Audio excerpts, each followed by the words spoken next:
नमस्कार मित्रांनो, आपलं फॅन्टसी स्टोरी 18 चॅनलवरती सहर्ष स्वागत आहे. आज मी एक स्टोरी सांगणार आहे, ती आहे सुजाताची. आता ही सुजाता कोण? हा पहिला प्रश्न तुम्हाला पडलाच असेल. ते ठाणा म्हणजे पूर्णपणे व्यवस्थित, संस्कारी, सगळ्या प्रकारची लोक असलेले शहर. सुजाता दिसायला खूप सुंदर, नेहमी मुलांबरोबर राहणारी, शाळा कॉलेज तिचं व्यवस्थित चाललेलं होतं. आता वर्षाचे काही शेवटचे दिवस असतात कॉलेजच्या, त्यामध्ये ती अजून मॅच्युरिटीला येत गेली. 18 वर्ष पूर्ण झालेले होते. पबला जाणं, मित्रांबरोबर फिरायला जाणं, आउटिंगला जाणं, असं तिचं रेग्युलर चालत होतं. पण जसं तिचं वय मोठं होत होतं ती पुढे येत होते.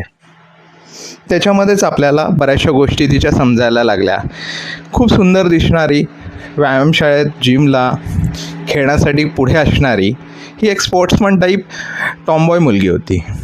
टॉमबॉय मुलगी म्हणजे तिच्यामध्ये भावना नव्हत्या का? भावना होत्याच. त्यामुळे तिला रात्रभर बाहेर थांबणं वगैरे हे सगळ्या कॉमन गोष्टी होत्या.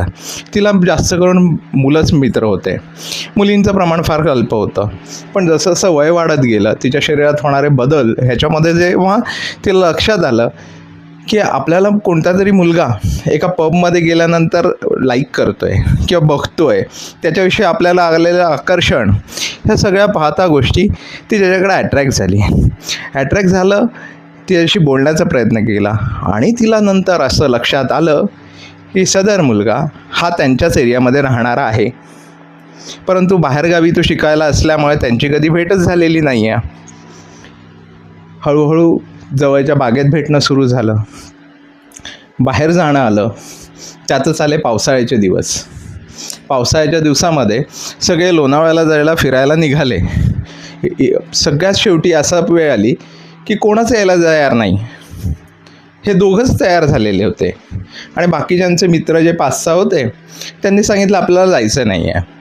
मग लोणावळ्याला जायचं आहे. आता इच्छाशक्ती तर मोठी झालेली यांची, कारण ह्यांची इच्छा होती की जायचंच आहे. पाऊस पडतो आहे, वातावरण चांगलं आहे. हे दोघं गेले. पण हे कधीही लोणावळ्याला बाईकवरती गेलेले नव्हते. बाईकवर जात असताना पूर्ण रस्त्याने पाऊस लागला नाही. पण नेमकं ते पनवेल पास जसं करतायत तसं त्यांना प्रचंड पाऊस झाला. पावसामध्ये कशीबशी गाडी त्यांनी लोणावळ्याला नेली. तिथे पूर्ण भिजले, थकवा यायला लागला. भिजून गाडी चालवल्यामुळे एका दिवसात त्यांना येणं काही पॉसिबल नव्हतं. अशा वेळेस काय करावं?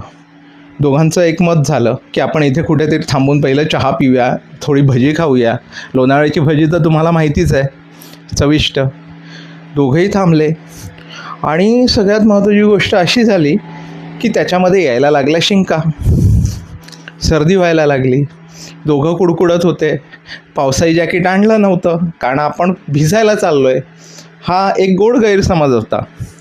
दोघांना एवढा त्रास व्हायला लागला. फोन भिजलेले, कॅरीबॅगमध्ये पाणी गेलेलं होतं.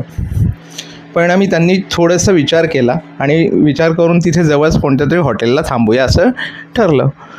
पण प्रॉब्लेम असा झाला की हे हॉटेलमध्ये जाणं याच्यासाठी दोघंही नवीन, काही अंदाज नाही.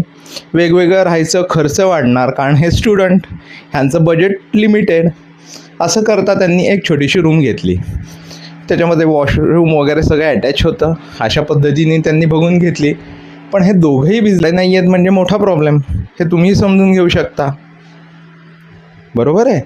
आणि हा जो प्रॉब्लेम झाला, मग त्यांनी जे 4 टॉवेल दिलेले असतात, एक छोटा टॉवेल एक मोठा टॉवेल, आतमध्ये जाऊन त्यांनी चेंजेस केले आणि एक एक करून चादरीमध्ये येऊन झोपून घेतलं. पण थंडी काही जात नाही कारण चादर एकच, मोठं जे ब्लँकेट असतं तुम्हाला तर माहितीच आहे. त्याच्यामध्ये दोघांना थंडी एवढी वाजून येत होती, लाज वाटत होती. दोघांनी पूर्ण अंधार केला आणि पण शेवटी होणार तेच झालं. दोघं जवळजवळ आले, इच्छाशक्ती तीव्र, आणि मग त्यांनी पूर्ण रात्रभर त्या गोड सुखद क्षणाचा आनंद घेतला. एवढं हे झालं की दुसऱ्या दिवशी ते दुपारी हे जायला निघाले. एकमेकांना नजर मिळवू शकत नव्हते, कारण त्यांना लाज वाटत होती. कारण हे कधीच त्यांच्या मनातही नव्हतं की असं असणं. या गोष्टीमुळेच ते जवळ आले आणि जे व्हायचं आहे ते झालं आहे. आणि हे वारंवार त्यांना सुखद क्षणाचा आठवण त्यांना येत होती. भविष्यात त्यांचं कसं बहरलं, त्यांचं आयुष्य कशा पद्धतीने आलं, यामध्ये तुम्हाला पुढच्या भागांमध्ये ह्या गोष्टी आहेत. तर आजच तुम्ही फॅन्टसी स्टोरी 18 हा चॅनल सबस्क्राईब करा. तुम्ही फक्त पाहता व्हिडिओज, पण सबस्क्राईब करत नाही. सबस्क्राईब केल्याने आमचा उत्साह वाढतो आणि आम्ही नवीन नवीन